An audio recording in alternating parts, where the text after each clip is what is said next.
कुरुक्षेत्र में कौरवों और पांडवों के बीच 18 दिन तक घमासान युद्ध चला था।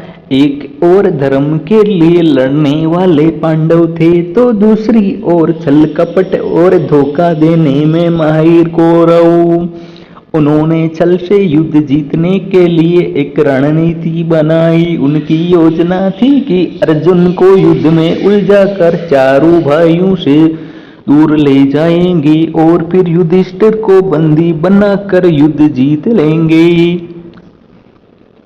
अब युद्ध वाले दिन कौरव सेना की एक टुकड़ी अर्जुन से युद्ध करते हुए उन्हें रणभूमि से दूर ले गई। वहीं गुरु द्रोणाचार्य ने युधिष्ठिर को बंदी बनाने के लिए एक चक्रव्यूह की रचना की, जबकि पांडवों में सिर्फ अर्जुन को पता था कि चक्रव्यूह को कैसे तोड़ना है। अर्जुन के दूर जाते ही गुरु द्रोणाचार्य ने पांडवों को ललकारते हुए कहा कि या तो युद्ध लड़ो या फिर हार मान लो। युद्ध के नियम के अनुसार युद्ध लड़ना जरूरी था। यदि युद्ध नहीं करते तो भी हार जाते और युद्ध करते तो हार निश्चित थी।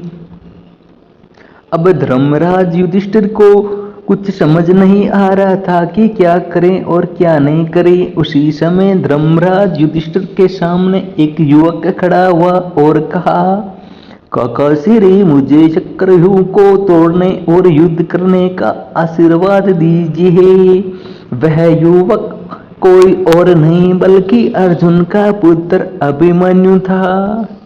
अभिमन्यु अभी मात्र 16 साल का ही था, लेकिन सभी जानते हैं कि वह युद्ध कौशल में अपने पिता के जैसा ही निपुण है।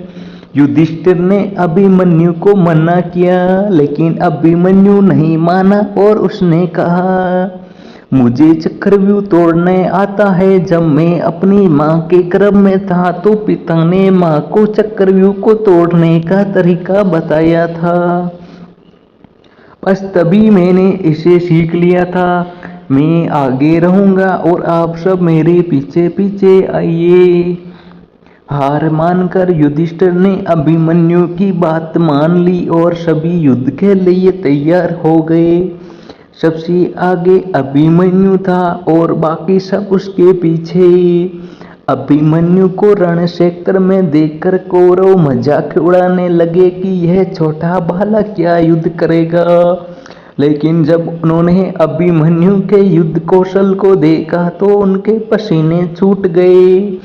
आगे बढ़ते हुए अभिमन्यु ने दुर्योधन के पुत्र लक्ष्मण को मार गिराया और चक्रव्यूह में प्रवेश कर गया।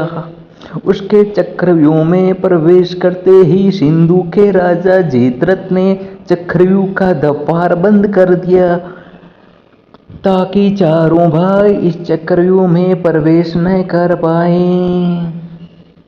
अभिमन्यु आगे बढ़ता जा रहा था। उसने एक एक करके सभी योद्धाओं को हरा दिया था, जिनमें स्वयं दुर्योधन, कर्ण और गुरु द्रोण भी शामिल थे।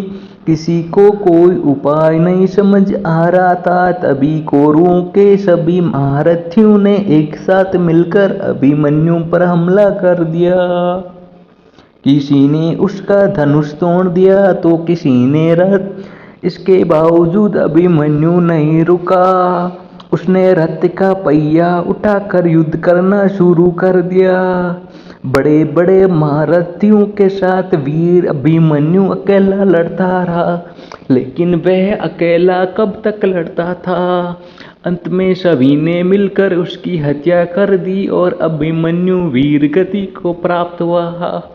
अभिमन्यु की मृत्यु के बाद अर्जुन ने प्रतिज्ञा ली कि वह अगले दिन युद्ध में जयद्रथ का वध कर देगा। आज सूरवीर अभिमन्यु का नामकरण और अर्जुन से भी पहले सम्मान के साथ लिया जाता है।